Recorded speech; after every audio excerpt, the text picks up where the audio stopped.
6 de julio de 1967. Gran emoción en Bolivia. El misterioso grupo de guerrilleros que desde hace 4 meses tiene en jaque al ejército ha realizado una audaz operación militar. Ha ocupado un pueblo de casi 3.000 habitantes, Samaipata, a pocos kilómetros de la ciudad de Santa Cruz, centro petrolífero e industrial del país. El gobierno y el ejército bolivianos emiten dramáticos comunicados, pidiendo al pueblo que se mantenga unido frente a la grave amenaza a la patria boliviana. Vamos hacia Samaipata, recorriendo la misma carretera que los guerrilleros emprendieron en el 67, secuestrando un ómnibus y un camión.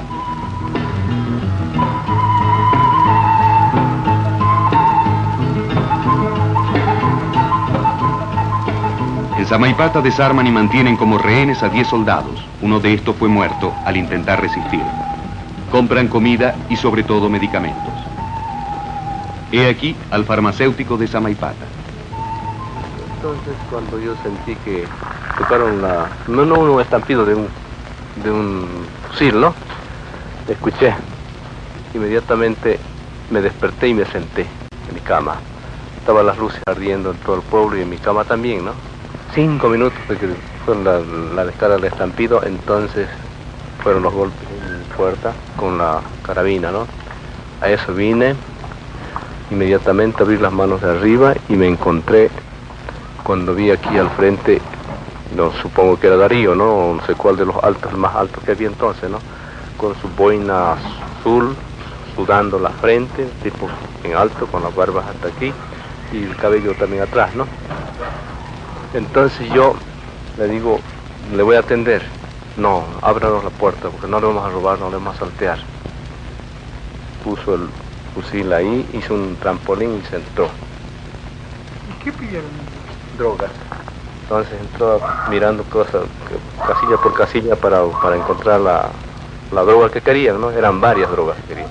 Necesitaban algodones, necesitaban agua oxigenada, necesitaban gasa, pero drogas, entre las drogas querían alupén, butasolidina, encontraron, querían otro irgapirini también, muchas asmáticas, ¿no?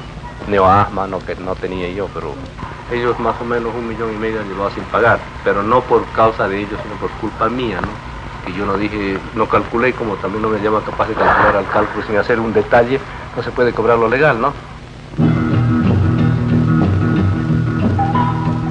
La dictadura militar boliviana, presidida por el general de aviación René Barrientos, había depuesto en noviembre de 1964, con el 177º golpe de la historia de Bolivia, al gobierno de Paz Estenssoro, en el poder desde el 52.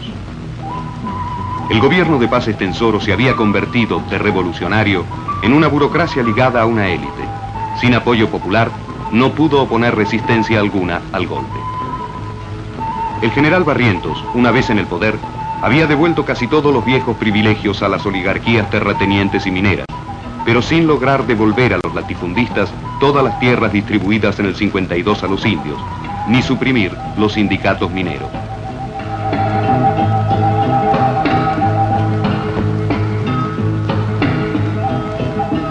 Estamos ahora en 1967. Luego de 3 años, muchos dudan que Barrientos pueda seguir en el poder. Casi todos los partidos están en la oposición. Las Fuerzas Armadas están divididas. El comandante del ejército, general Obando, no oculta sus ambiciones presidenciales.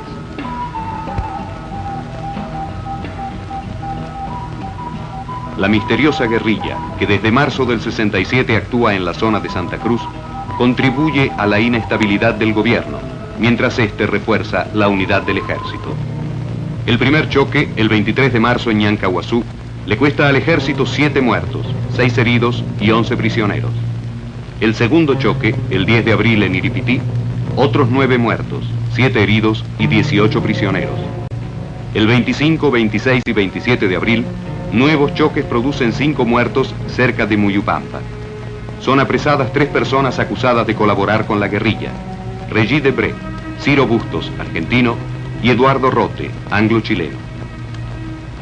El 8 de mayo, cerca de Yacuiba, 2 muertos y 4 heridos. Después de emboscadas, combate en la Florida el 26 de junio, 3 muertos y 2 heridos. El 6 de julio es ocupada Samaipata. El 30 de julio en El Pilo, cerca de Río Grande, el ejército registra otros 4 muertos y 6 heridos. Solo después de 5 meses, un primer éxito. El 31 de agosto en Vado del Yeso, son sorprendidos en una emboscada y muertos 10 guerrilleros. También es capturado un desertor, Paco, quien entrega nuevas pruebas de que la guerrilla está dirigida por cubanos. Al mando de todas las operaciones se encuentra el comandante Che Guevara, a quien no se veía públicamente desde hacía 2 años. La prensa mundial se interrogaba sobre su misteriosa desaparición. Se prueba así que el Che había entrado en Bolivia en noviembre de 1966, después de haberse rasurado la cabeza, la barba y las cejas hasta resultar irreconocible. Por distintas vías entraron otros 16 cubanos y 3 peruanos. Los guerrilleros no eran centenares, como se creía, sino solo unos 50, ya incluso reducidos a menos. La opinión pública recibe con escepticismo las revelaciones del ejército. El 26 de septiembre, en un pequeño pueblito, La Higuera, una emboscada del ejército provoca la muerte de otros 3 guerrilleros, entre los cuales figura Coco Peredo, uno de los líderes bolivianos de la guerrilla. León y Camba, 2 desertores, son capturados. El 8 de octubre, la clamorosa noticia. En la quebrada del Churo, cerca de La Higuera, el ejército ha ubicado nuevamente a los guerrilleros, matando a 6 y capturando a su comandante, Ernesto Che Guevara, quien ha muerto en la noche, declara el ejército, desangrado por las heridas sufridas en combate. Los periodistas son invitados a la ciudad de Valle Grande, a 50 kilómetros del lugar del combate, para asistir a la identificación del cuerpo del Che. Un helicóptero llega de La Higuera con el cadáver del comandante guerrillero, que luego es exhibido en la lavandería del Hospital de Nuestra Señora de Malta.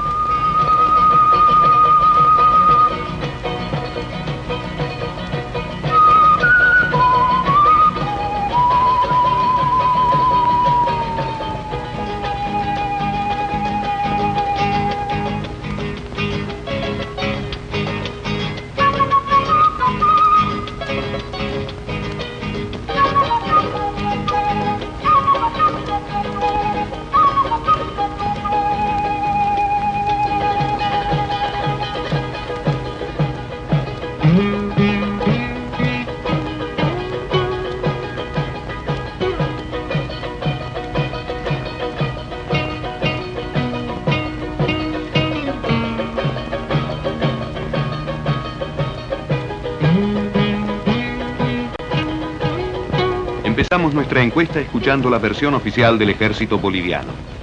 He aquí al coronel Miguel Ayoroa, quien dirigió a los Rangers bolivianos en la captura del Che. Y cuando usted llegó en La Higuera el día 8, el Che ya estaba capturado. Cuando yo llegué el día 8, estaba él capturado ya y había sido despachado, herido como se encontraba, para ser atendido a La Higuera, donde existía un sanitario de la compañía. ¿Y qué ha podido recoger usted de cómo se desarrolló la captura? De acuerdo a la información que yo recibí en la noche y la versión de los soldados que intervinieron particularmente, luego del combate que se había librado, en un momento en que avanzaba el pelotón del sargento Huanca, el comandante Guevara trató de salir seguramente por esa dirección y allá chocó con esta fracción del sargento Huanca. Indudablemente que ellos no sabían de quién se trataba. Allí fue herido y fue muerto, creo, 1 o 2 guerrilleros más. En estas circunstancias lo capturaron 2 soldados y dieron parte al sargento Huanca. Tengo entendido que él se identificó inmediatamente a los soldados, indicándoles que era el comandante Guevara y que no lo maten, que él era más valioso para el ejército boliviano vivo que muerto. Pero por lo que usted ha podido recoger, ¿qué actitud tenía él? ¿Era una actitud de orgullo? ¿Estaba deprimido? En el momento en que yo lo vi, un momento en La Higuera, cuando él llegaba, le pregunté si él era evidente el comandante Guevara, y él me dijo, sí, soy yo, me dijo. ¿Y qué es lo que piensa usted?, le dije, de esta guerrilla. Él me expresó a mí lo que ya había expresado a otros soldados también, creo, que con él la guerrilla prácticamente había terminado en Bolivia, porque él era el que liderizaba eso, y que no creía que ella continuaría después de su muerte, es decir, el mismo grupo, porque le informamos que parte de los guerrilleros habían escapado. Evidentemente habían logrado escapar 10 guerrilleros, a cargo de Pombo y de Inti Peredo. Ahora él estaba muy deprimido. Yo lo noté muy preocupado y podría decir bastante deprimido. Para tal vez el fracaso que él consideraba ya de la guerrilla y el hecho de ver varios de sus amigos muertos, le causó un impacto fuerte, porque uno de esos momentos al pasar vio, creo, el cadáver de Antonio, un cubano, y él dijo, Antonio, exclamó, y se agachó. Yo lo vi bastante decaído en esta oportunidad, es lógico, creo eso. Y encargamos el cuidado del comandante Guevara a el sanitario, y al teniente Huerta y los soldados que debían irse relevando cada 2 horas. Pero al teniente Huerta se le encargó que él permanezca toda la noche con él, y el sanitario también que esté listo al lado de él. Entonces el día después usted no estaba en el campamento. Nosotros, en cuanto llegó el coronel Centeno y se le dio el parte, junto con él y el capitán Prado nos desplazamos a la zona de operación a unos 3 o 4 kilómetros de La Higuera. Allí estuvimos hasta que se realizó la limpieza, donde hubo un pequeño encuentro con una fracción que había estado queriendo escapar todavía. Después de esta operación nos replegamos. Cuando llegué a La Higuera lo encontré al comandante Guevara, que estaba ya muerto en una camilla y listo para ser embarcado en un helicóptero que habían mandado de Valle Grande. Entonces... Sí, que usted no estuvo presente a la muerte de no estuve presente. Cuando llegué él ya estaba en una camilla y estaba envuelto en una hamaca de las que ellos usaban, y incluso podría decirle que la expresión que él tenía en ese momento era especial, puesto que él... Respecto a esa foto, la foto esta, ¿qué diferencia usted le encuentra? Bueno, como les decía, la expresión de la foto no es la que originalmente él presentaba cuando estaba muerto. Él, cuando yo lo vi en la camilla listo para ser embarcado en el tren del helicóptero, tenía la boca bastante abierta y los ojos cerrados. Entonces se dispuso, para evitar esta expresión un poco desagradable, que con un pañuelo que le pase por encima de la cabeza y por debajo de la mandíbula se le amarre para lograr cerrar la boca. Se hizo esto y el sanitario fue el que realizó esto, y se lo embarcó en el helicóptero y se lo condujo a Valle Grande. Sé que allá en Valle Grande, en cuanto llegó, le abrieron los ojos, le lavaron un poco la barba y le quitaron el pañuelo para sacar una fotografía que sea más fácilmente reconocible y poder comparar con las que se disponían de él. ¿Usted puede hacer alguna información sobre cómo fue la muerte de Che? Bueno, la versión que yo tengo es que él sufrió una hemorragia interna y no había médico, porque se pensó evacuarlo en la noche o el mismo día de su captura, pero usted sabe que en la noche los helicópteros no tenían un lugar, una iluminación apropiada, las turbulencias propias de la hora no permitieron que regrese. Tal es así que incluso un soldado nuestro que se encontraba herido tuvimos que perderlo por falta de movilidad para sacarlo a Valle Grande, donde ya existe un hospital más o menos bien montado. Al día siguiente ya habíamos perdido al comandante Guevara y el soldado que teníamos, creo que era el soldado La Fuente, que había fallecido también a causa de sus heridas. Entonces, el Che murió en la mañana o en la noche por hemorragia, ¿cuándo? Yo creo que en la mañana. Nosotros salimos temprano hacia allá y ¿Y murió? Según el sanitario que teníamos ahí, porque no teníamos ningún médico, era un soldado entrenado para sanitario, por hemorragia interna.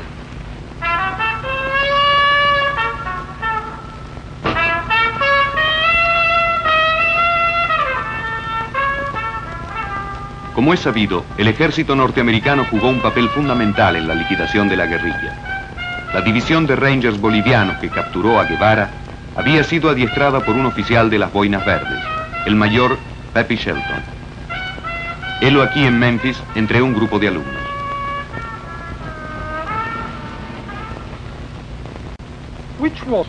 ¿Cuál ha sido su carrera militar, Mayor Shelton? I came in 1948, went to Japan, spent a tour there, then the war in Korea started. Bueno, yo estuve en la carrera militar 20 años. Empecé en el 48 en Japón. Estuve allá 2 años, hasta cuando empezó la guerra de Corea. Fui a Corea, donde me hirieron 2 veces y volví a los Estados Unidos. Me promovieron a suboficial en el 51 y en el 58 me gradué de oficial. Y luego la escuela de Rangers, la escuela de tropas aerotransportadas, un curso en Fort Jackson, después nuevamente en Corea. Y allí un curso en Fort Bragg para entrar en las fuerzas especiales, los Boinas Verdes. En este cuerpo me quedé hasta que me retiré después de las operaciones en contra de la guerrilla del Che en el 68.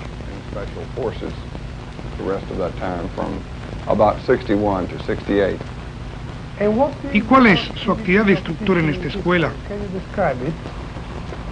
Yes, here at Hamilton, 4 instructors. En esta escuela, el colegio de Hamilton, principalmente frecuentado por estudiantes negros, yo soy el instructor militar principal, con otros 3 instructores militares más. En el 10º curso es obligatorio participar en nuestro entrenamiento, mientras en cambio es facultativo en los 2 cursos posteriores. Tenemos en nuestro batallón alrededor de 400 estudiantes, de un total de 3.000. Les enseñamos materias militares básicas, como primeros auxilios, lectura de mapas, exploración, ciudadanía, mando, autodisciplina, autorrespeto, respeto para la autoridad, patriotismo, honrar a la bandera, a Dios, a la nación. Todo esto. Citizenship, self-discipline, self-respect, respect for authority, patriotism, honoring the flag, God, country, all of that. El hecho de que usted entrenó un batallón Ranger fue vital para el éxito de las operaciones en contra del Che.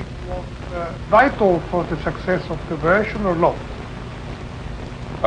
Well, it obviously was if Bueno, ciertamente lo fue, si se considera que nada tiene más éxito que el éxito mismo. ¿Y usted considera que sin el entrenamiento americano, el ejército boliviano solo hubiera sido capaz de derrotar a la guerrilla? well, I wouldn't venture an answer to that. Bueno, no quisiera aventurar, prefiero contestar a esto. Prefiero creer que hemos contribuido grandemente al éxito de la misión. Y el hecho que las tropas que hemos entrenado fueron las que finalmente capturaron al Che, me hace pensar que fue ciertamente una importante contribución. It was a valuable contribution in that sense. ¿Y con cuáles de las 4 compañías que usted entrenó se enfrentó el Che? Esto es un punto interesante. Él chocó con la mejor compañía y el mejor pelotón de esa compañía, el que había obtenido el puntaje más alto de los exámenes finales de entrenamiento. Con un poco de suerte, se hubiera escapado. Los cercos, militarmente, nunca son completos. Otros escaparon. ¿Cuántos militares tenía bajo su mando? Norteamericanos, 16 conmigo, ¿Y cuánto tiempo empleó para entrenar a los bolivianos? 6 meses, ¿Y cuántos soldados entrenó? cerca de 600. ¿Cuáles eran las instrucciones que usted tenía de parte americana en caso de que hubiera capturado al Che? We had no instruction because we didn't know that he was. No teníamos instrucciones, ya que no estaba en nuestra zona. We had no instruction Pero- to kill anyone. No teníamos órdenes de matar a nadie. Si lo hubiera capturado, lo habría entregado a las autoridades bolivianas.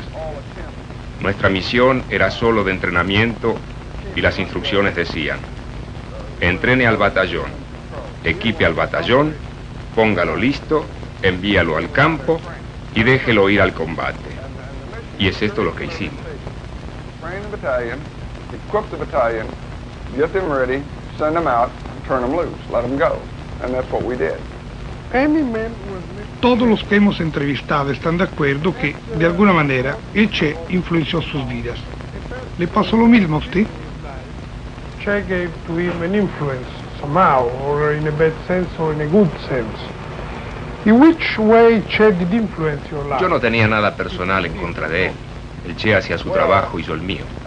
Yo gané, pero ciertamente influenció en mi vida, porque realicé la misión militar más importante que un boina verde pudiera hacer: entrenar una unidad, enviarla al combate y capturar a alguien como al Che Guevara. Train a unit and have it go out and get somebody like Che.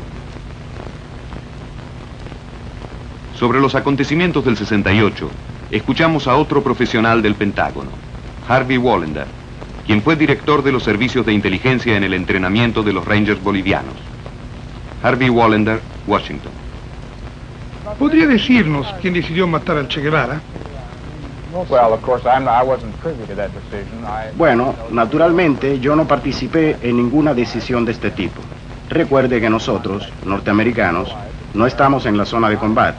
Teníamos órdenes de no avanzar más allá de 100 kilómetros de esa zona. Nuestra misión era de entrenar a los soldados, no de dirigirlos o ayudarlos en combate. Cualquier cosa que haya sucedido en la higuera fue una decisión boliviana. Nuestro informe oficial, naturalmente, dice que Guevara fue herido en combate. No sé exactamente lo que pasó, pero repito, se trató de una decisión de la soberana República de Bolivia, no de los Estados Unidos.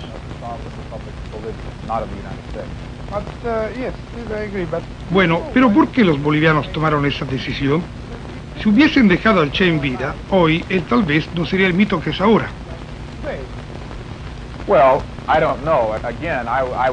Bueno, no sé. Solo quiero decir esto, que si los bolivianos hubiesen tenido un prisionero como Guevara en sus cárceles, habrían tenido un grave problema político.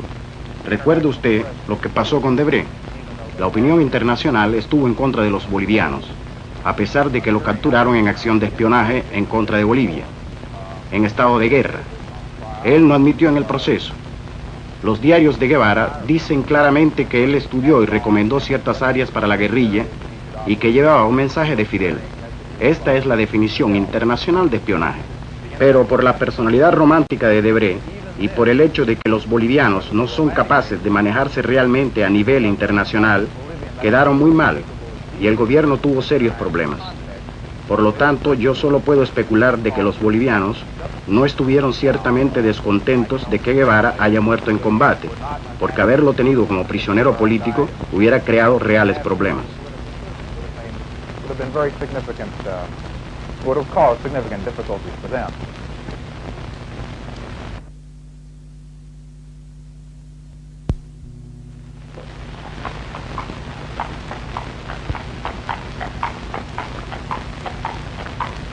Las versiones estadounidenses sobre la muerte del Che están llenas de vacilaciones y admisiones que contrastan con la versión oficial boliviana. ¿El Che murió realmente por hemorragia debida a las heridas o ha sido matado después de su captura para eliminar así a un peligroso e incómodo prisionero? Partimos hacia el pueblo de La Higuera, cerca de Valle Grande, para interrogar a los campesinos. 6 horas de jeep de Valle Grande a Pucará en una pista apenas transitable. De Pucará a La Higuera hay un solo camino, pero controlado por el ejército. Vamos, por lo tanto, con una caravana de mulas por las montañas hasta el pueblo donde murió el Che. Otras 5 horas de mula. Dictadores, asesinos, gorilas y generales.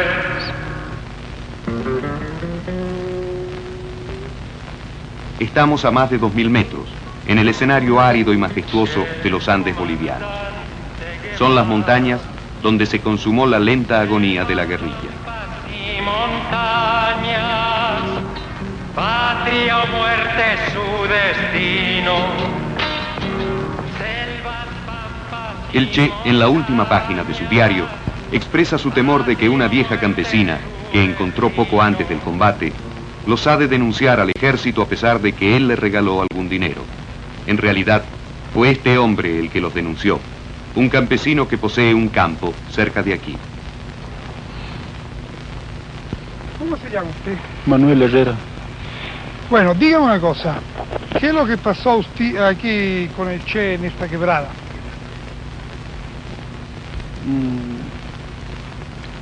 Yo no sabía nada, de manera que solamente una noche vino un campesino que ya estaba ahí abajo regando una papa.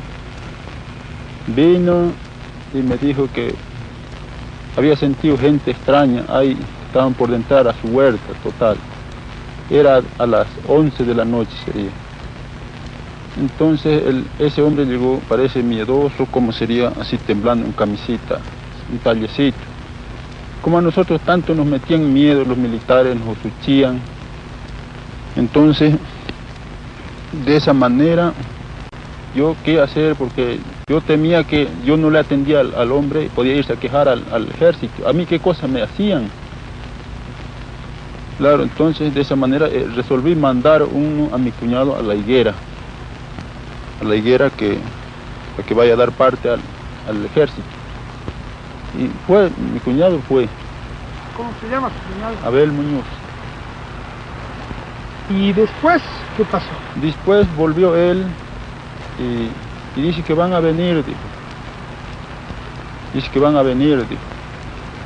Entonces, los hemos esperado dentro del día.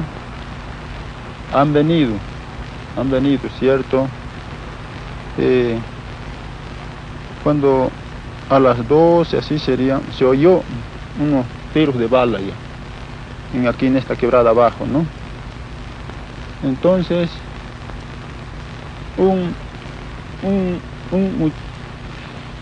¿Parás? No, ¿dónde era la quebrada? Aquí esta quebrada abajo, allí. Bueno, ¿y entonces? Entonces, yo vine a un objeto allí, a una casa, hay una mujer enferma, me vine a ver eso y salimos al mogotito cuando vi de 4 o 5 hombres con su kepa en su espalda por una faldita a esta banda de allá, salían de la quebrada para allá. Entraron una cañadita, no supe más. Dijeron que esos eran los hombres ajenos. Y de ahí, y el ejército estaba aquí y otros habían allá, así, estaban rodeados, ahí en ambas partes. De ahí yo pronto me recogí a mi casa cuando ya hubo una orden del oficial Mario Terán que venga con unos 3 peones a sacar un soldado, heridos, soldados, ¿no? De este churito, de esta cuchillita, de allá abajo, ¿no? Hemos venido con 3 o 4 peones, hemos venido a recogerlos de ahí, hemos sacado 2 soldados heridos y otro muerto. Eso hemos sacado hasta aquí arribita. Hasta aquí, hasta salir a este camino que atraviesa, ¿no? Póngase un poco el cabello más atrás, así. Ahora, dígame una cosa, ¿usted se interesa en política? No, nosotros no tenemos nada que ver con política, no tenemos nada que ver, nosotros somos hombres pobres, tímidos del campo y cumplimos las órdenes que nos mandan y también vimos que de repente las castigaban por ese motivo, y nosotros no teníamos ninguna intención con nadie. Nosotros a todo mundo que venía a la casa nosotros lo recibíamos, le dábamos de comer, sean el quien hubiera sido, hubiera llegado, le dábamos. Oiga, ¿y usted sabía quién era la gente que daba la casa, que eran guerrilleros, que había el Che Guevara, lo sabía? Sí, solo por referencias sabíamos que habían esos hombres, que ya había pasado un combate ya aquí hasta otra parte también. Eso supimos, que ya había pasado, y de esa manera se escuchaba así que habían esos hombres. ¿Pero usted comunista, anticomunista? No, de nada, yo soy liberal, queridos. Yo no tengo ninguna intención en ninguna política. Yo soy hombre pobre, vivo de mi trabajo, vivo trabajando para sostener mi casa y mi familia, y ser estudiante. No me interesa a mí nada, yo no tengo la culpa en nada, sumamente. ¿Y después sintió lo que pasó, que mataron a Che? Como no todos sentíamos por el uno y sentíamos por el otro, porque también veamos que eran personas como nosotros. O diga señor si no era así.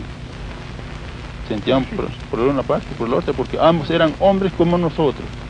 Eso nos sentíamos todos, pero no había caso de nada de decir ni cómo, porque los militares nos ultrajaban.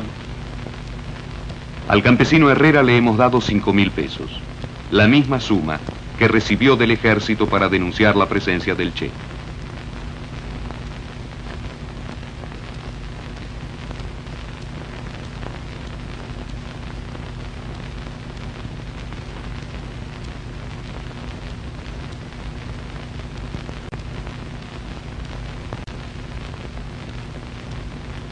Explotan al campesino, al minero y al obrero. La Higuera es uno de los tantos caseríos bolivianos, un grupo de casuchas de barro seco con 2 caminos. Sus habitantes, menos de 400, viven de la agricultura y la ganadería. Todavía hoy no han entendido bien qué es lo que ocurrió en su pequeño pueblo hasta ayer aislado del mundo. En la plaza central, un calvario, según las tradiciones de esta zona. Del dominio explotador. En la Higuera hay también una escuela para los niños esparcidos en los valles. De la nación liberada, Bolivia también le llora. Ningún campesino responde a nuestras preguntas. No han visto nunca un equipo de televisión. Tienen miedo de las posibles represalias del ejército, que tiene agentes allí. Varios han dejado el pueblo para ir a vivir a otros lugares. Nos dicen que la vieja escuela ha sido destruida por el ejército para eliminar trazas del lugar en que murió el Che. Han construido otra, casi idéntica.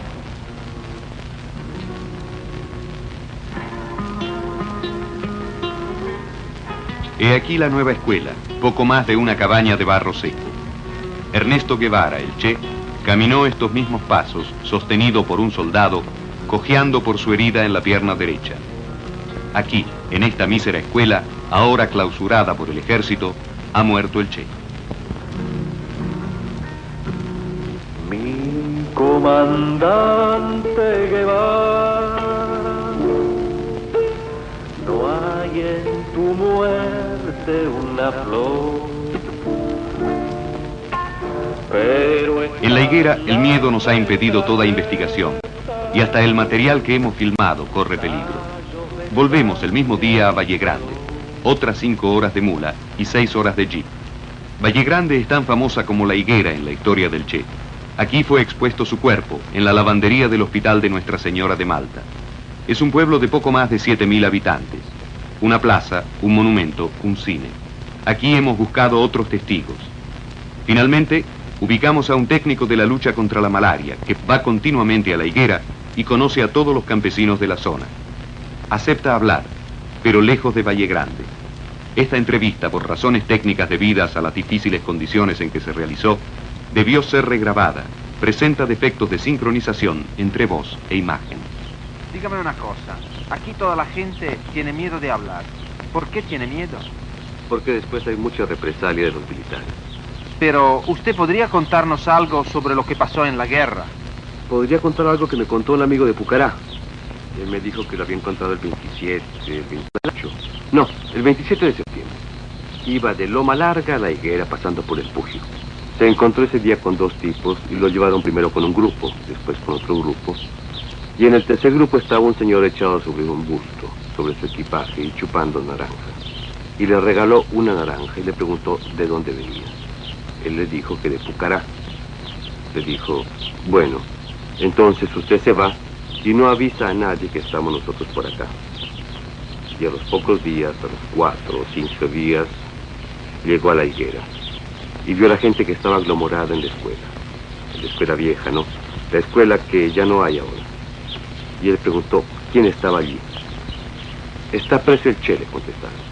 Y entró en ese momento doña Ninfa, la mujer del telegrafista. Entró con un plato de carne asada, papa y lechuga, y le dio, y en ese momento vio al Che amarrado en esa forma. Lo vio así amarrado. Entró un militar, no sé quién es, y dijo que ya le habían desamarrado la mano y ya el Che había comido, y comido rápido. Eso es lo que me han contado. Ha comido y luego dijo que le hicieron un favor. Sáqueme la pipa del bolsillo, dijo, y sáqueme un cigarro. Porque de vuelta lo volvieron a amarrar. Entró otro militar y lo volvió a amarrar. Sáqueme y desenvuelve el cigarro y desuélzalo, dijo. Destoció el cigarro, se lo puso en la pipa y se lo encendió. En ese momento miró el tablero de la escuela y dijo que había una palabra escrita con acento. Y preguntó quién era la profesora. Es Julia Arteaga, le contestaron, pero yo creo que era Julia Valderas. Entonces el Che dijo que si la profesora le ponía acento a esa palabra, ¿qué sería de los chicos? Porque esa palabra no tenía acento. Nosotros hemos identificado también al campesino del que hablan Gutiérrez y el mismo Guevara en su diario. Fue testigo presencial de la ejecución del Che. Se llama Luis Quintanilla y vive ahora en Pucará. Después de muchas vacilaciones, acepta hablar. Cuando había estado atravesando de Alto Seco al lado del Pugio, venía del Pugio cuando me hallo con 2 hombres parados detrás de un palo en el camino. Y entonces, ¿dónde va? Me dice, le digo, voy aquí arriba, aquí a mi casa. ¿Ustedes de aquí? No, yo soy de Pucará, le digo. Mi señora trabaja como profesora. Entonces, camine usted vamos donde el jefe, me dice. Uno de ellos, porque 2 habían estado. Vamos donde el jefe. Bueno, le digo yo, medio asustado. Llegamos una quebrada arriba, un cañadón. Así que hallamos un grupo, 3, más arribita otros así. Naranjo, le dimos con un señor que había estado echado sobre su equipo, chupando naranja. ¿De dónde usted? Me dice.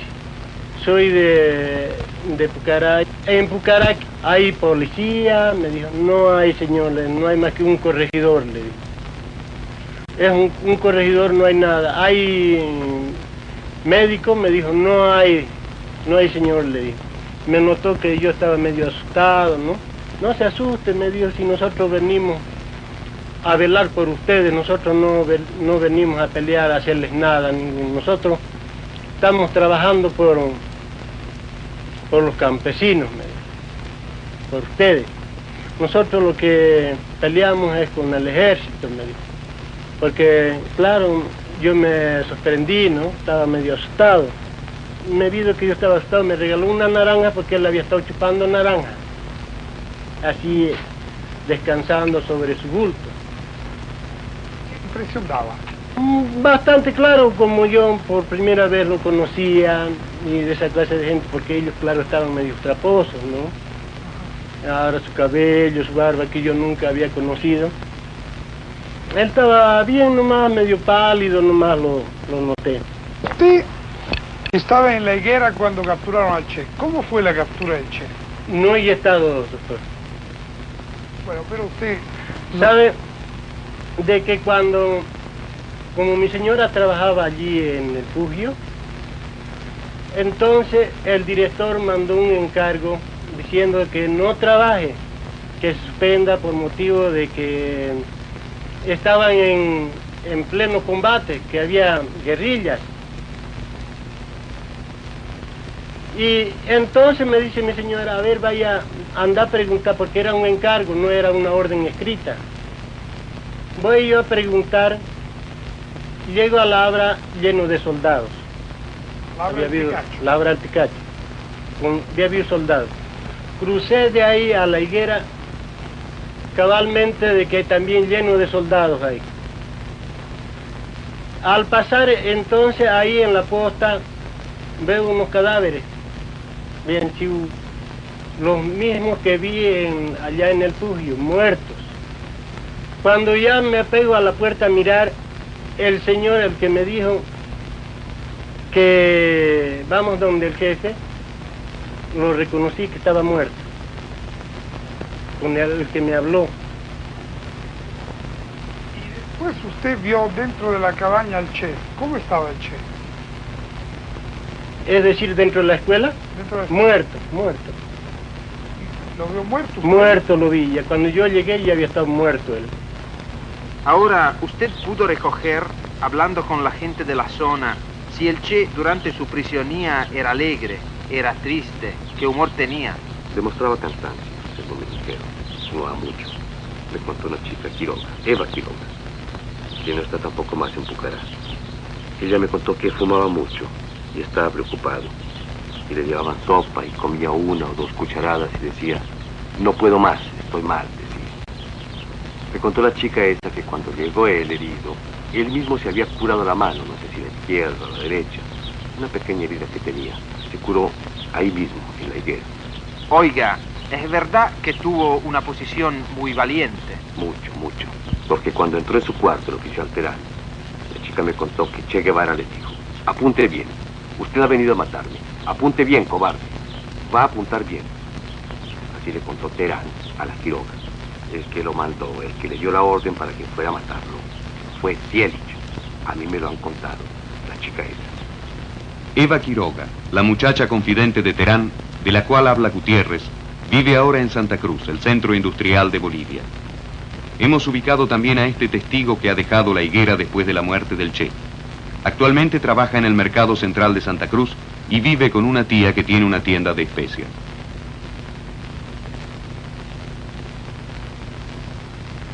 Le hacemos leer una carta de Gutiérrez y le hacemos oír la entrevista de Luis Quintanilla, del cual es pariente, para que reconozca su voz y acepte hablar. Me dijo, yo quiero hablar con la gente de aquí, nosotros no hacemos ningún daño a nadie, me dijo. Eso me dijo. Pero todo es inútil. Cuando volvemos al día siguiente, Eva Quiroga ha dejado Santa Cruz.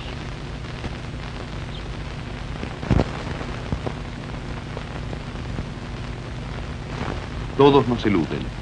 Los testigos de la muerte del Che son imposibles de ubicar.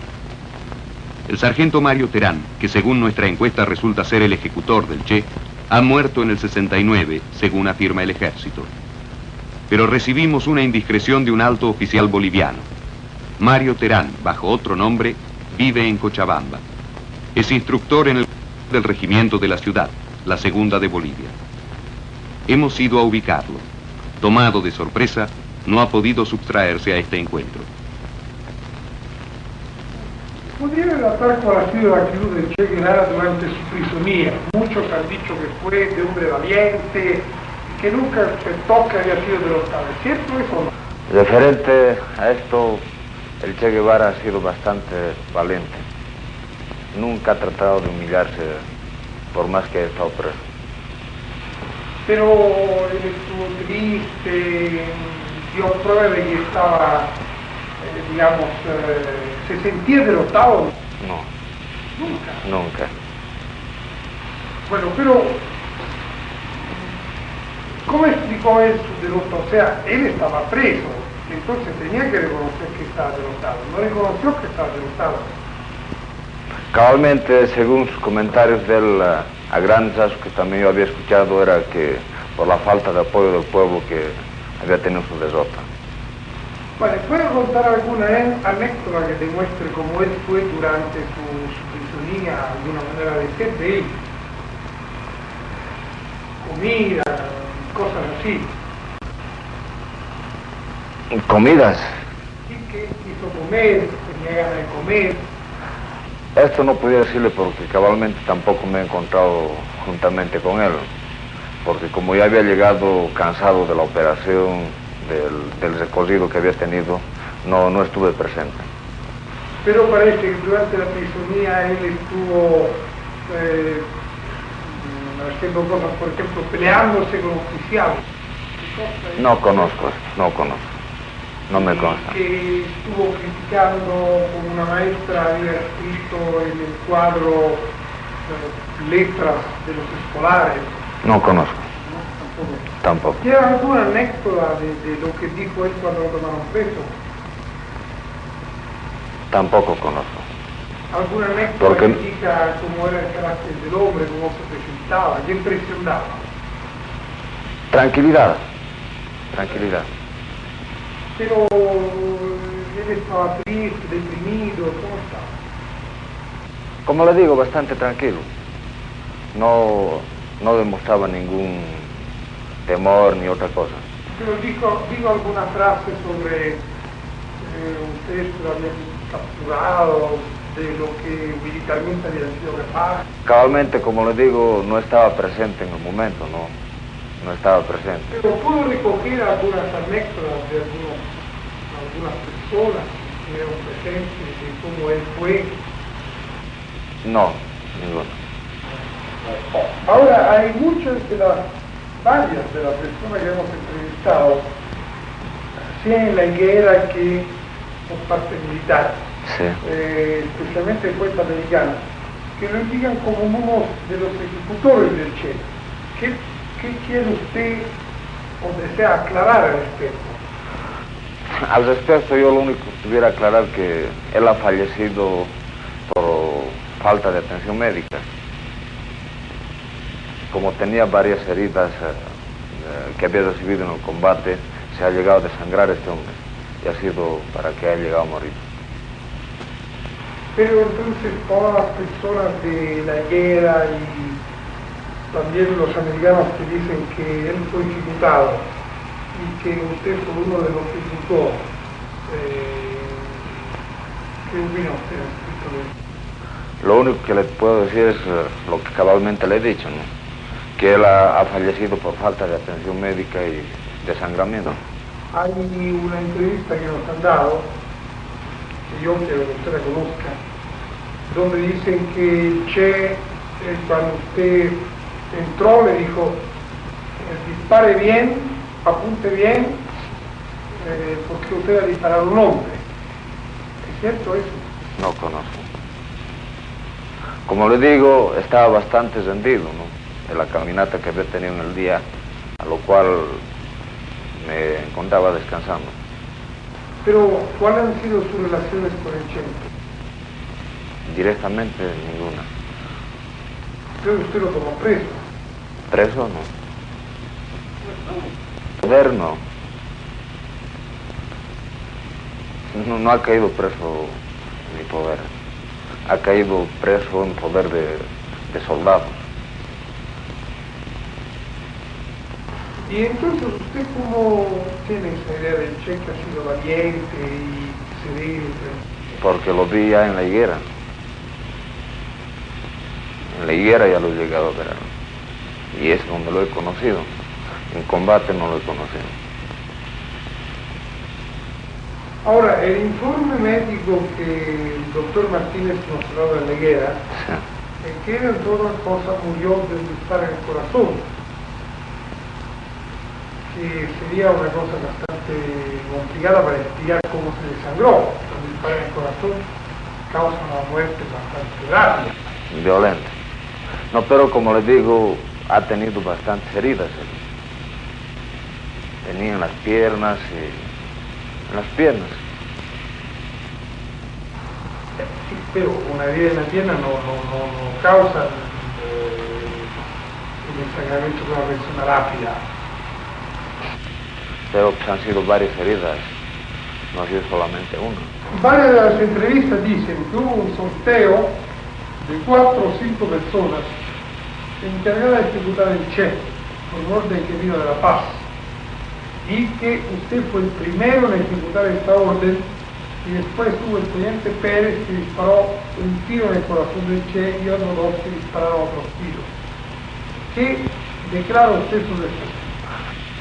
Al respecto, que preguntan sobre el sorteo que dicen que ha habido para la ejecución del Che, completamente falso. Al menos en mi presencia no había ningún sorteo.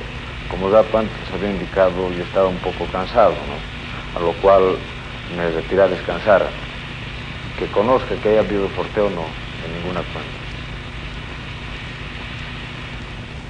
Pero usted entonces no participó en ninguna ejecución. En ninguna ejecución, porque tampoco ha habido.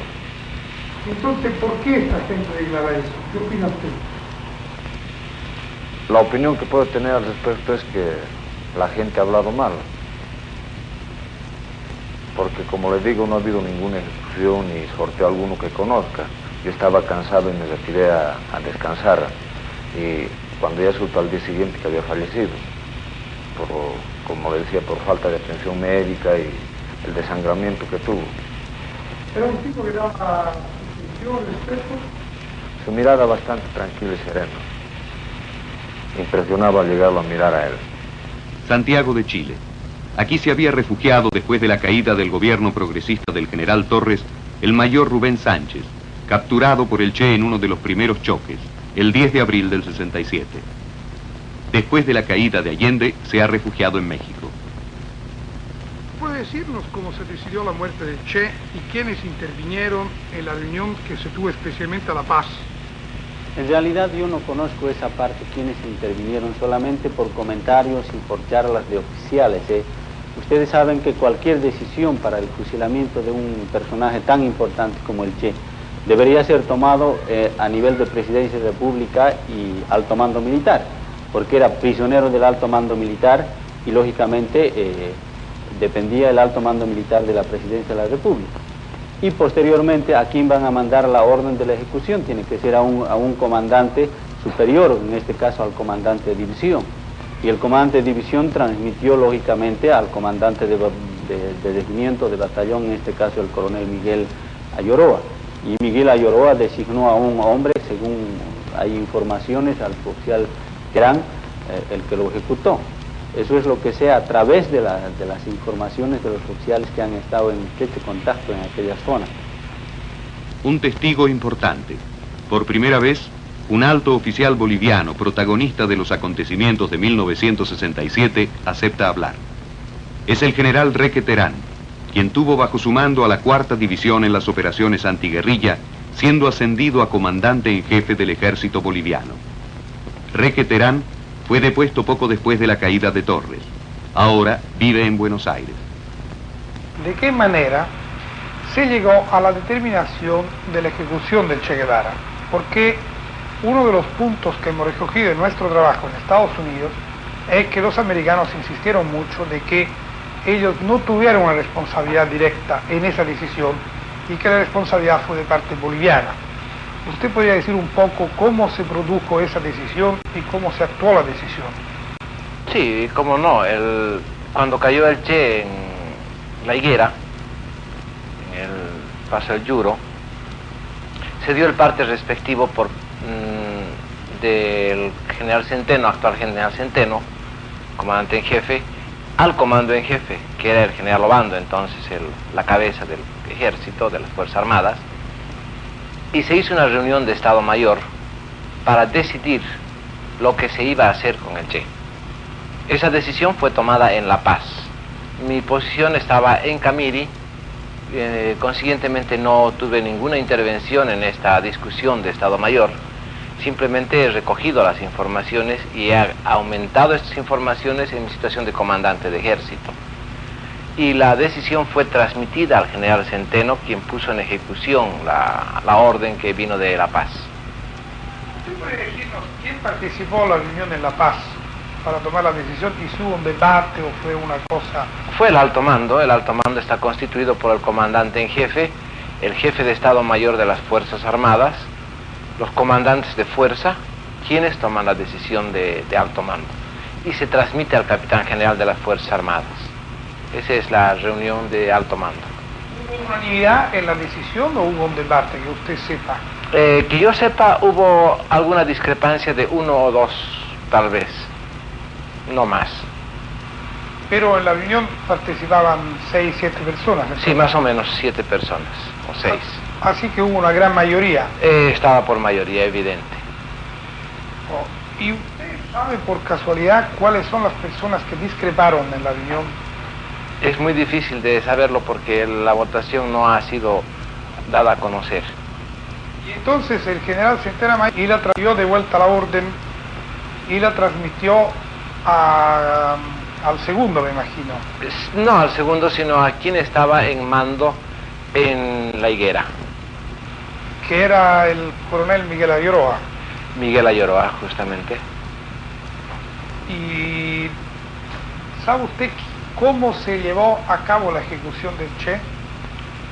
Bueno, tengo algunas informaciones que las estoy poniendo en el libro también. Es obvio que no dé muchos detalles, lógicamente, pero la ejecución fue dada en la escuela. Nosotros hemos tenido una entrevista con el sargento Mario Terán, que en varios indicios nos ha sido indicado como él que tuvo la orden de llevar la ejecución. ¿Usted tiene alguna referencia sobre este nombre específico? La orden recibió por radio, fue transmitida por radio desde Valle Grande a La Higuera. Pero ¿quién concretamente actuó la ejecución? Nuestra información era que era el sargento Mario Terán Salazar. Sí, Mario Terán. Hay otro punto que todavía sigue siendo un poco controvertido, que es dónde se encuentra el cuerpo del Che. Nosotros sabemos, por varios indicios, que está en la carretera que estaba construyendo el coronel Sielich. ¿Usted cree que esa es una versión cierta o es una versión discutible? Mire, exactamente el lugar donde se ha enterrado el cadáver del Che solamente conocen muy pocas personas, entre ellas el actual comandante en jefe, el lugar exacto. Pero por referencias también tengo yo la misma información que usted. O sea, ¿de qué es la...? Sobre la carretera, sobre algún punto de la carretera. Que va de Valle Grande a... Masicurí. Masicurí. Esta la estaba construyendo el coronel Sielich. Sí, era comandante del batallón de ingenieros.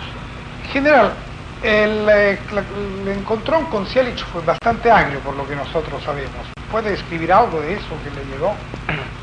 Bueno, la información que tengo fue también del mismo sentido, de que la discusión fue bastante agria, donde en un momento de euforia el coronel Sielich dio de bofetadas al Che o lo mesó de sus barbas, una cosa así. Es una información que la dio un soldado que llegó a pasar al lado de la División 8 para allegar informaciones, es decir, el servicio de inteligencia de la 4ª División. Entonces yo le doy bastante crédito a esta información. Pero, por su información, el Che, frente a la muerte, ¿tuvo valentía o tuvo preocupación? Sí, claro que sí. Era un hombre de mucho coraje, como que ha muerto por sus ideales, ¿no? Eso hay que reconocerle a Che Guevara, que fue un hombre muy valiente. General, ¿usted considera que fue una decisión acertada ejecutar al Che o esto no lo ha convertido en una gran figura internacional? Bueno, evidentemente lo ha convertido en una figura internacional, pero la decisión para Bolivia fue acertada, puesto que teníamos la experiencia del proceso de Bray, que se convirtió en una plataforma política de tinte de propaganda de un partido político. Yo considero que de Bray al lado del Che es muy pequeño para haberle ofrecido una plataforma a un hombre de la talla del Che Guevara. Consiguientemente, en mi apreciación, la decisión fue bien tomada para evitar este problema interno del país. Nuestra encuesta sobre la muerte del Che queda así concluida. Hemos identificado a protagonistas y testigos hasta ahora desconocidos. Manuel Herrera, el campesino que denunció al ejército a los guerrilleros de la Quebrada del Churo. Mario Terán Salazar, el sargento boliviano que ejecutó la orden enviada desde La Paz de matar al Che. Por su parte, el general Reque Terán ha confirmado nuestra encuesta, revelando dónde se encuentra el cuerpo del Che. Pero la muerte del comandante Guevara va más allá de una historia personal. Marca el comienzo de la fase decreciente de la guerrilla. Su muerte y su derrota, por lo tanto, deben ser analizadas en el contexto político del continente. Sobre esto, seguiremos nuestra encuesta.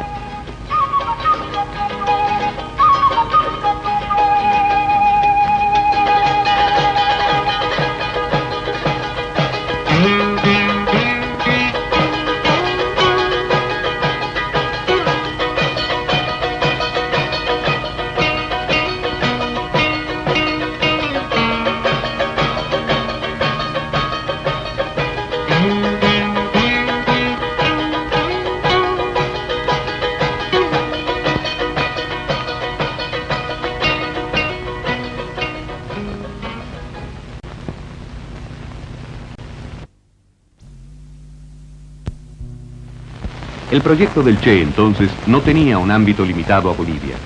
Escuchemos algunos testimonios de las conexiones continentales de la guerrilla. FARC, Fuerzas Armadas Revolucionarias, algún rincón de la Argentina. ¿Es verdad que las FARC, las Fuerzas Armadas Revolucionarias, surgieron para llevar la guerrilla de Che Guevara de Bolivia también a Argentina? Bueno, sí. Para relatar la experiencia de este periodo, nos tendríamos que remitir a los primeros pasos que da la guerrilla en Argentina. Cuando se conforma el proyecto, o empieza a tener visos el proyecto del Che de la guerrilla continental, hacer el centro en Bolivia, el centro irradiador, el foco en Bolivia, en varios países latinoamericanos nace la idea del aporte concreto, en hombres, en pertrechos, a este proyecto. Lo que un poco demuestra claramente que el proyecto del Che no era un proyecto aislado, sino que estaba enraizado o tenía sus aportes desde otros países. En este sentido podemos decir que en ese momento los grupos que se conforman y que se van a Bolivia, producto de ciertas circunstancias, no se pliegan inmediatamente a la guerrilla del Che. Un poco quedan pierden el último vagón. La derrota del Che, militar del Che, viene a ser un golpe demasiado grande que desconcierta en el proyecto estratégico militar a la guerrilla en general. ¿Y Guevara tomó contacto directamente aquí en Argentina durante el periodo de la guerrilla? Bueno, en el periodo de la guerrilla del Che, contactos personales no hubo intermediarios. El ejemplo más concreto fue la venida de Pombo, de Harry Villegas, a Argentina, a tratar de organizar y de darle respuesta a los grupos que aquí se organizaban para ir a la guerrilla del Che. Abraham Lama, ex guerrillero, periodista, Lima, Perú. ¿La guerrilla que se desarrolló aquí en Perú tuvo contactos con la guerrilla boliviana? Los conceptos expresados en el libro de Gilles Debré fueron aplicados por el comandante Che Guevara en Bolivia. Todo parece indicar que lo que se preparaba en Bolivia era más que una zona de operación guerrillera propia, era una zona de operación, es decir, reserva. Es decir, que operara como en este momento actúa el Vietnam del Norte frente a la lucha revolucionaria de Vietnam del Sur. Las acciones se proyectarían en ese caso para ser realizadas en la sierra del Perú y en el norte argentino. La presencia de Chang Navarro, de Galván y de algunos otros peruanos más que murieron, inclusive se supone en los medios periodistas peruanos que Chang Navarro fue sorprendido por los acontecimientos de Bolivia, que él estaba de paso allá, en la zona de adiestramiento del Che Guevara, y estaban preparando una zona de operaciones en el Perú. De esta manera se pensaba resolver el problema que trae aparejada la dificultad de supervivencia para las guerrillas,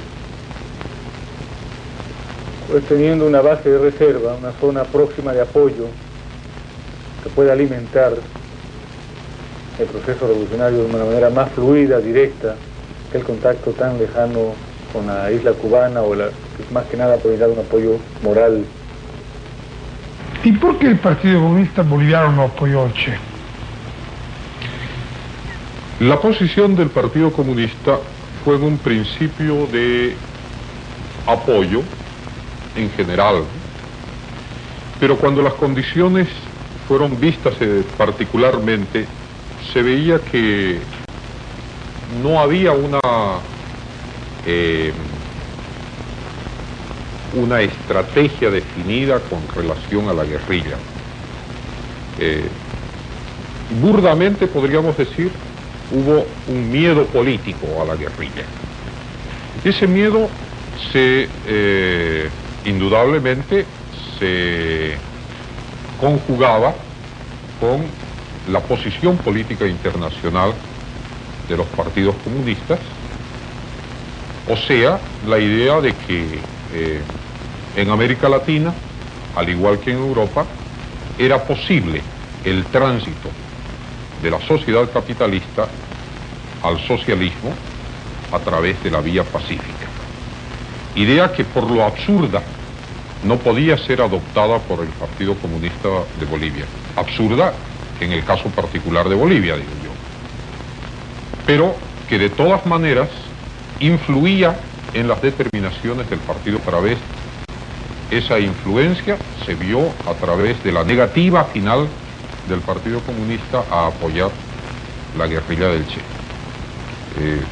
En concreto, la circunstancia fundamental fue el hecho de que el Partido Comunista tenía que adherirse a una estrategia internacional que era contraria a los movimientos revolucionarios.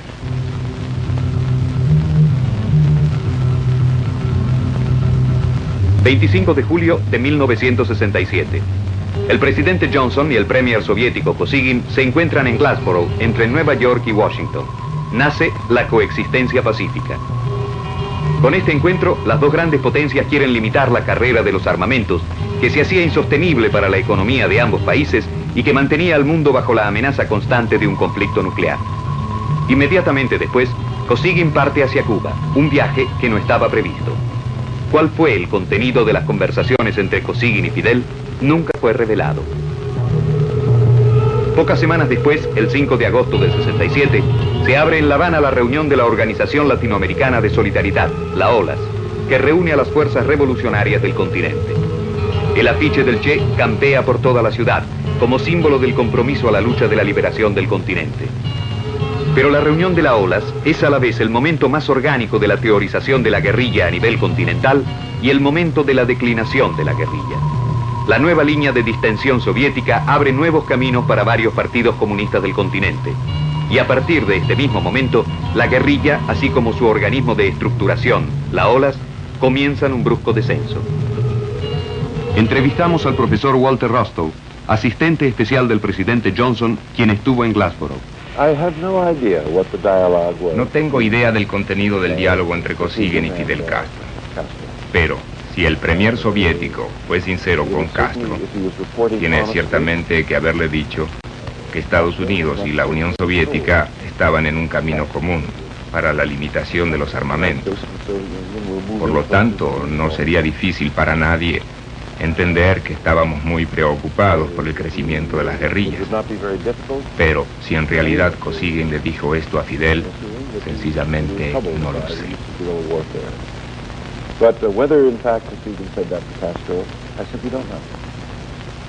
Radomiro Tomic, chileno, embajador en Washington en 1967. En esa época usted era embajador en Estados Unidos. ¿Qué supo usted referente a los encuentros entre Kosygin y Fidel? El encuentro entre Kosygin y Johnson en Glassboro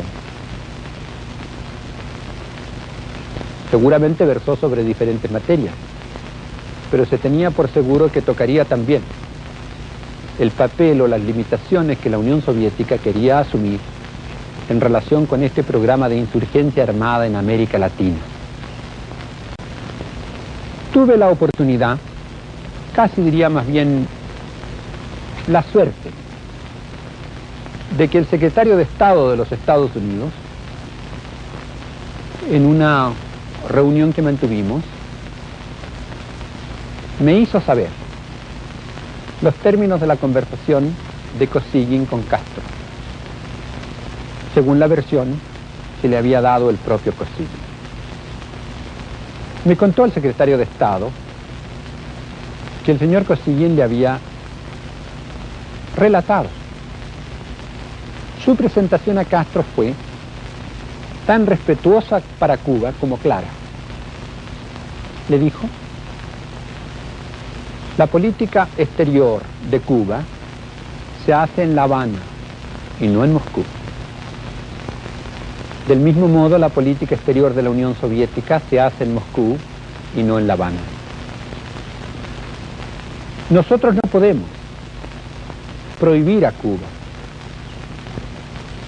decisiones que tengan que ver con el apoyo a movimientos insurgentes en otros países de América Latina. Pero sí tenemos el derecho y el deber de informar a Cuba que en cualquiera de esas formas de asistencia a intervenciones en otros países latinoamericanos, la Unión Soviética no dará, no aceptará tomar compromisos.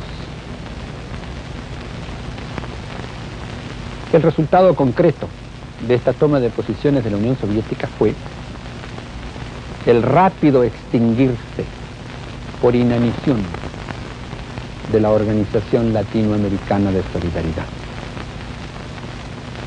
¿Y qué relación tuvo la visita de Kosygin con la OLAS? Es indudable que la visita de Kosygin está relacionada con la necesidad de confrontar las relaciones bastante deterioradas entre la Unión Soviética y Cuba.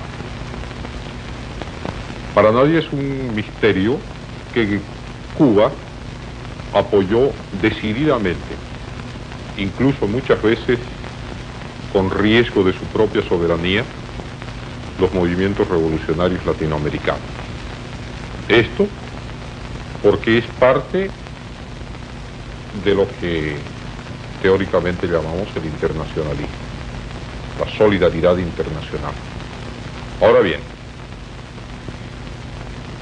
el que Cuba haya apoyado la lucha del Che, como apoyó la lucha en Venezuela, en el Perú en su tiempo, en los países centroamericanos, estaba en desacuerdo con la posición soviética respecto a las relaciones con América Latina. La posición soviética parte de una conferencia mundial de partidos comunistas. Es en 1960 cuando se plantea la posibilidad de que el tránsito del capitalismo al socialismo pueda hacerse por las vías pacíficas. Teoría que tiene su base teórica muy respetable, muy justa, pero que en muchos países latinoamericanos no es práctica. Es más, es absolutamente impracticable por la inexistencia de vías pacíficas de tránsito a ningún sistema. Ahora, ¿por qué usted considera correcta su actuación no solo en el cuadro boliviano, que ya lo explicó, sino también en el cuadro internacional?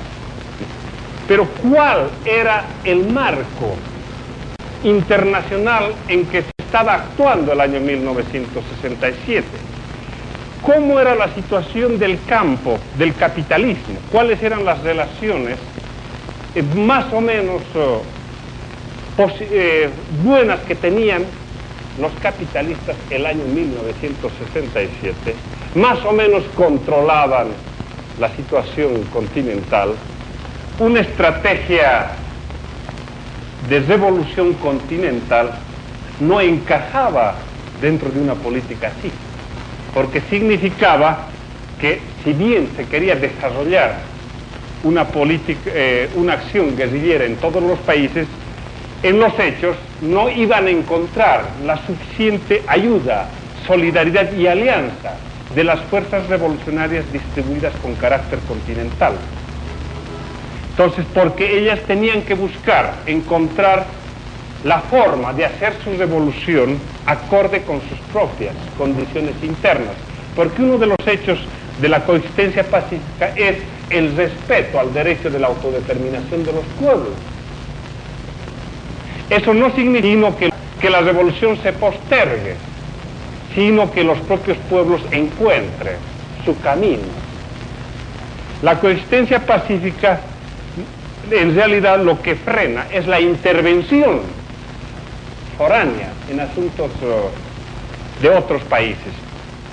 Y la guerrilla se presentaba como una cosa un poco diferente, en controversia con toda esa posición política de carácter internacional de las propias fuerzas revolucionarias y, por qué no decirlo también, en diferencia con el criterio de las fuerzas revolucionarias de este país.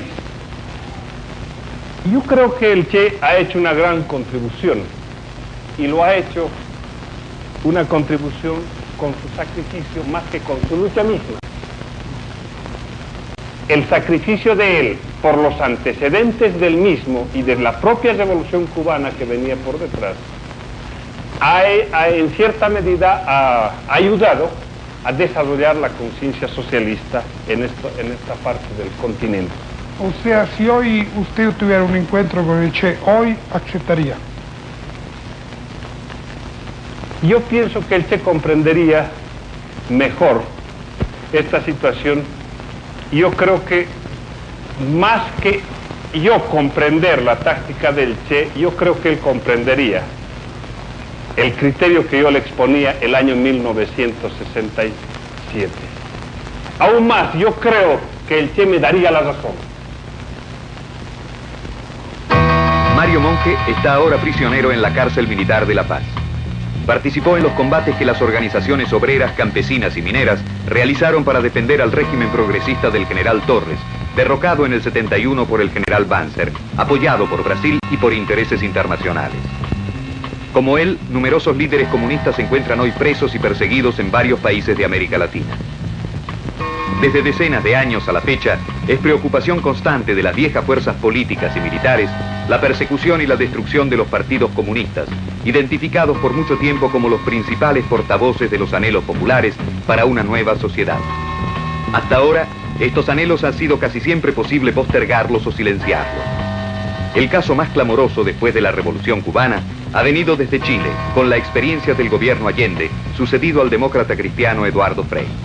El gobierno de Frei, electo en el 64 para realizar una revolución en la libertad como alternativa al camino cubano, había abierto un programa de reformas económicas y sociales, pero que de hecho habían dejado intacto el viejo poder de las clases tradicionales chilenas. La victoria de Salvador Allende, líder de una coalición de partidos de izquierda, Unidad Popular, en septiembre del 70, abrirá la esperanza de un nuevo camino, un camino tantas veces teorizado no solo en Chile, la vía democrática y pacífica al socialismo.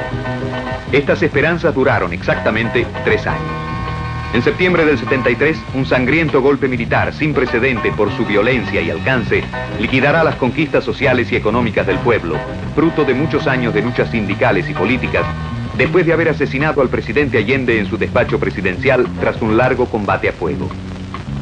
Las fuerzas de la reacción, aliadas a los viejos privilegiados internos y a los intereses internacionales, son de nuevo más fuertes que las esperanzas populares y las conciencias del tiempo presente. Nuestras entrevistas sobre la experiencia chilena son de 1972. Senador Volodya Teitelbaum, ideólogo del Partido Comunista Chileno, hoy en el exilio.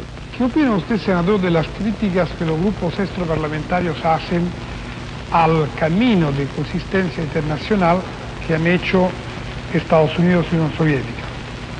La coexistencia pacífica no se aplica en el plano interno de los países.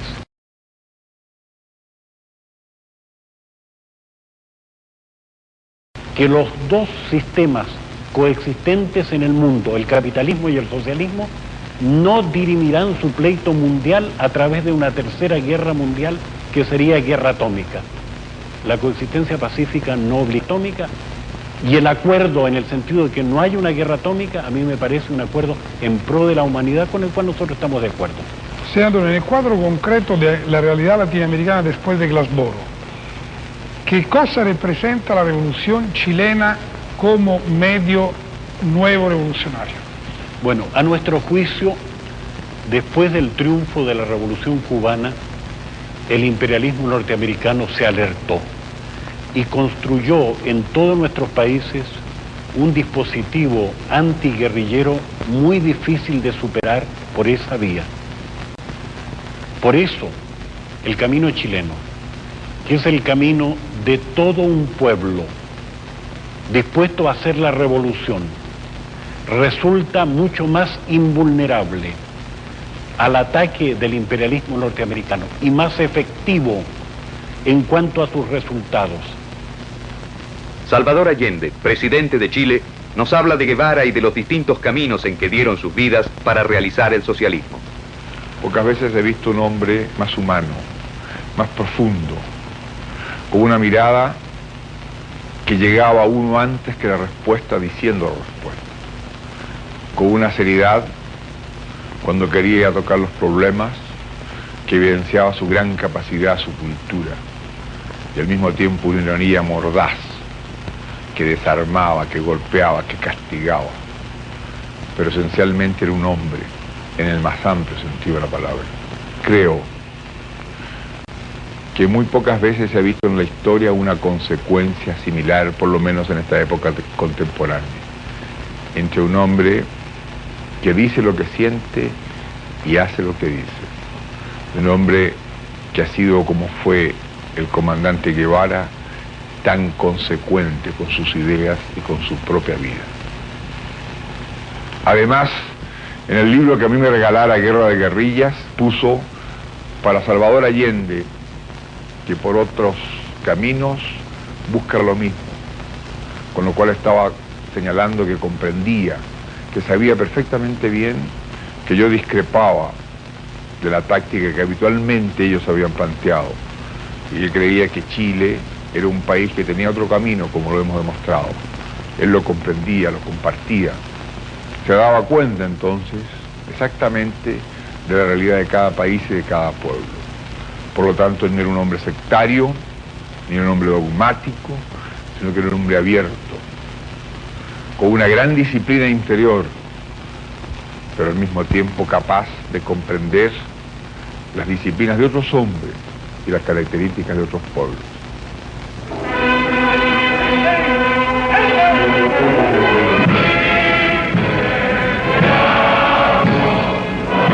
En América Latina, después de la Revolución Cubana, no han sido solo las guerrillas o las fuerzas políticas, como en el caso de Chile, quienes han desafiado a los viejos órdenes. La conciencia de la imperiosa necesidad de la renovación ha llegado a fuerzas distintas de las políticas, como la Iglesia y el Ejército.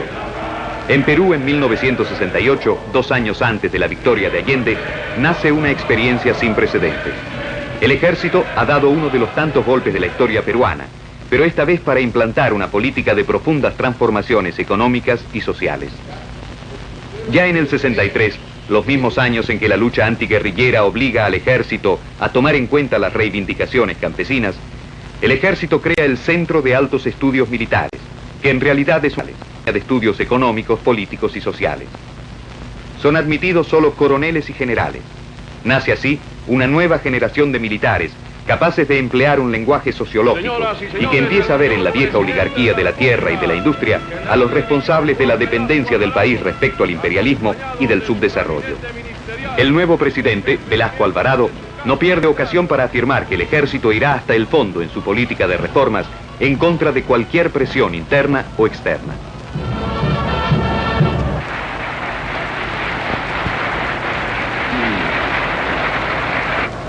Al principio nos atacaron de golpistas de viejo cuño. Ahora nos atacan de estar bajo influencia comunista. Ambos cargos fueron y son falsos. Pero los periódicos reaccionarios constantemente publican los escritos de plumíferos sin conciencia que, mientras fingen llorar la pérdida de una libertad de prensa de la que abusan, lanzan con insidia y por paga la especie irresponsable de que este gobierno tiene asesores y consejeros comunistas. El proceso de liberación de América Latina se cumplirá por vía política o por vía militar. Y estos dos caminos son realmente contradictorios. Sobre esto, entrevistamos a uno de los mayores expertos norteamericanos, el profesor Jack Goodwin, que fue asistente de asuntos latinoamericanos del presidente Kennedy. Conoció bien a Che Guevara durante la conferencia de Punta del Este de 1961. ¿Cree usted que las guerrillas puedan triunfar en América Latina? Bueno, yo creo que siempre van a surgir movimientos guerrilleros, aunque me parece que se ha demostrado que no pueden competir con las Fuerzas Armadas latinoamericanas. Y además, yo no creo que haya muchas probabilidades que Estados Unidos dejen triunfar a una guerrilla comunista en América Latina. No me parece muy factible el camino de la revolución por la vía solamente militar. ¿Pero cree que la revolución puede venir solo por las guerrillas? Yo considero que las revoluciones pueden venir por muchas vías. pueden venir a través de las mismas Fuerzas Armadas, o pueden venir a través de experiencias como la chilena, donde estuve estudiando este nuevo acontecimiento. Lo que es cierto es que hay una corriente de fondo revolucionario en América Latina, y no estaría sorprendido si en 10 o 15 años más este sería un continente sustancialmente socialista. Venga esto de cualquier manera. I certainly wouldn't be surprised if 10 or 15 years from now you had a substantially Marxist continent, however it came about. Fue la urgencia de cambiar la realidad económica y social la que motivó el nacimiento de las guerrillas y de los nuevos experimentos políticos y militares que hemos visto. Pero en los últimos años, esta realidad del continente no ha ido mejorando como en otras partes del mundo. Entrevistamos al chileno Gabriel Valdés, secretario adjunto de las Naciones Unidas, responsable del Plan de Desarrollo para América Latina. No solo no se ha mejorado, sino que en muchos aspectos se han empeorado. Esto es muy claro en función de la relación de América Latina en general con el mundo exterior, con Estados Unidos, con Europa y con Japón. La tendencia en América Latina es al empobrecimiento frente a Europa, Estados Unidos y Japón. Por otra parte, la transferencia tecnológica no se ha hecho en beneficio de América Latina. Es una nueva forma de dependencia, diría, de un imperialismo mucho más sutil de los países ricos en contra de los países de menor desarrollo relativo como son los latinoamericanos. Por lo tanto, hay unas formas de dependencia muy graves, hay un endeudamiento, hay todo un sistema de comercio que está hecho en función de los países ricos, hay un sistema monetario. En la construcción económica del mundo de después de la guerra, sobre la base de los convenios de Bretton Woods, fue hecha por algunos países para ellos, para un club de países industrializados, y no fue hecha en función del desarrollo de ningún país del tercer mundo de América Latina. Por tanto, las causas externas siguen conspirando para que América Latina no se desarrolle, por muchas que sean los discursos y las buenas intenciones. Pero es un problema de estructura. De modo que creo que las causas que originaron en un momento la violencia siguen subsistiendo. Esto no parece corregirse. Esto es difícil. Creo que usted que conoce América Latina estará de acuerdo conmigo de que en América Latina pasarán muchas cosas más. No pueden esperar los europeos tranquilidad en América Latina. Buscar modelos internos cuesta mucho. No le pidan a América Latina, que ha sido el continente más abusado, que forma parte de Occidente, sin embargo Occidente ha extraído riquezas y no ha entregado sino muy poco. No le pidan a América Latina que tenga una tranquilidad que Europa en el siglo pasado no tuvo y que en ninguna parte del mundo ha existido cuando hay una creación. Creo que hay creación en América Latina en condiciones muy difíciles, muy difíciles. Pero si no hay ayuda, comprensión, respeto y participación, cooperación externa, el esfuerzo latinoamericano será más doloroso, más lento y más largo. Han pasado 6 años desde la muerte de Ernesto Guevara, el Che. Con su muerte se ha concluido una fase de la historia de América Latina. Los caminos de las montañas ahora están casi desiertos. La guerrilla fuera de Cuba no ha logrado derrocar al caduco orden y construir uno nuevo, pero sin duda ha contribuido objetivamente al proceso revolucionario del continente. El camino de la coexistencia pacífica abierto en Glassboro y ahora desarrollado a través de elaborados protocolos comerciales y tecnológicos abre una nueva realidad internacional, el fin de la Guerra Fría. Esta, como la paz de hoy, no la hizo el tercer mundo ni América Latina, que ha quedado excluida de este nivel de decisiones. El camino peruano todavía no ha tenido imitadores. Los ejércitos del continente siguen al servicio de los viejos órdenes, en lugar de comprometerse en las luchas por la justicia social, la defensa de la soberanía nacional contra la dependencia y el subdesarrollo. El camino chileno, un socialismo a realizarse por las vías parlamentarias, ha sido liquidado por el violento golpe militar, que ha terminado con la muerte de Salvador Allende y con las esperanzas de miles de hombres y mujeres por una nueva sociedad.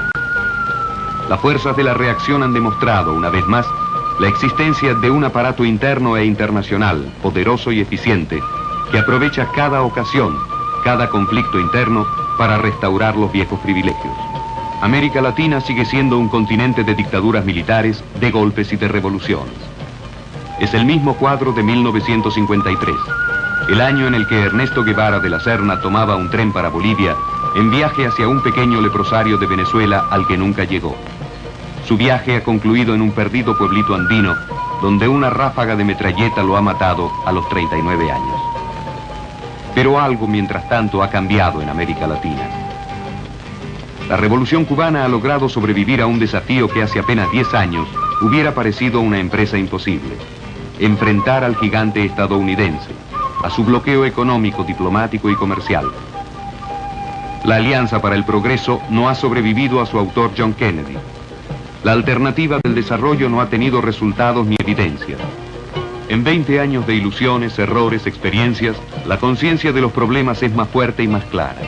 Hoy en día es común la convicción de que las contradicciones y las injusticias de un moribundo orden viejo están en continuo aumento. Ya no son solo las declaraciones de pequeños o grandes grupos políticos. Son las estadísticas de las Naciones Unidas, los análisis oficiales, que ya nadie intenta ocultar. En América Latina ahora la conciencia del proceso de cambio es fuerte y generalizada. Aunque pareciera que la historia de los últimos 20 años haya visto pocas alteraciones, es cierto que el continente vive, gracias a las generosas contribuciones de estas 2 décadas, en el umbral de un gran proceso de transformación para eliminar una realidad de injusticias y de explotación. Hay quien cierra los ojos frente a esta realidad, pero los hombres de América Latina están hoy conscientes de la condición dramática de su continente. Es sobre esta conciencia y sobre su consecuente fuerza creadora que se juega el destino de América Latina en nuestro tiempo.